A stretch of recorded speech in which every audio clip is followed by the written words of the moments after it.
Have you ever felt like you've messed up so badly that there's no way back? Like you've wandered so far from where you're supposed to be that you're completely lost? If so, I want to share a story with you today that might just change everything. It's a powerful story Jesus told, often called the parable of the Prodigal Son, and it's a story about radical grace and a love that knows no bounds. Imagine a wealthy father with two sons. The younger son, full of youthful arrogance, goes to his father and says, "Dad, I want my share of the inheritance now." This was a huge insult. In that culture, it was like saying, "I wish you were already gone." But the father, in an act of incredible patience, agrees. He divides his property and gives the younger son his share. So, the son takes the money, leaves home, and heads for a distant country. He lives it up, spending every last penny on a wild, reckless lifestyle. He's living for the moment, with no thought for the future. But then, the party ends. A severe famine hits the land and he finds himself broke, alone, and desperate. He's so hungry he takes a job feeding pigs, the most demeaning job imaginable for a Jewish man. He's at rock bottom, so hungry he longs to eat the pig's food.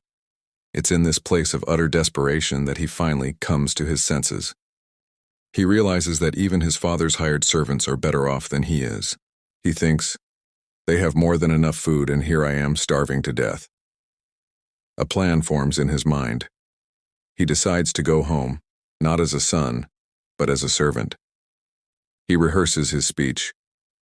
"Father, I have sinned against heaven and against you. I am no longer worthy to be called your son. Just make me like one of your hired servants." He's filled with shame and expects, at best, a position of servitude. He starts the long journey home, dusty, defeated, and probably terrified of the reception he'll receive. But here's where the story takes a breathtaking turn. While he was still a long way off, his father saw him. Think about that. The father wasn't just waiting, he was watching, scanning the horizon day after day, hoping for his son's return. The moment he sees his son, he is filled with compassion. He doesn't wait for the apology. He doesn't wait for his son to grovel. He runs. In that culture, an older, distinguished man would never run. It was undignified. But this father throws dignity to the wind. He runs to his lost son, throws his arms around him, and kisses him. The son starts his rehearsed speech. "Father, I have sinned," but the father doesn't even let him finish. He's not interested in the confession of unworthiness. He's just overjoyed that his son is home. He turns to his servants and barks out orders. "Quick, bring the best robe and put it on him. Put a ring on his finger and sandals on his feet. Bring the fattened calf and kill it. Let's have a feast and celebrate, for this son of mine was dead and is alive again. He was lost and is found." This story is a beautiful picture of God's love for us. Maybe you feel like that younger son. Maybe you've made choices you regret and you feel far from God, covered in the mud of your mistakes.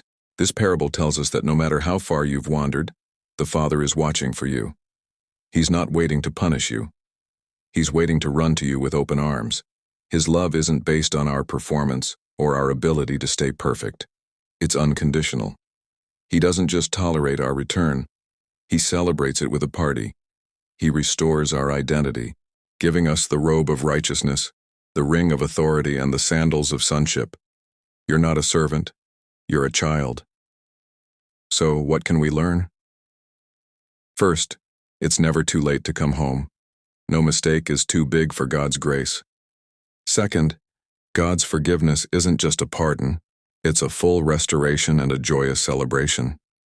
He loves you more than you can possibly imagine. If you feel lost today, just take that first step toward home.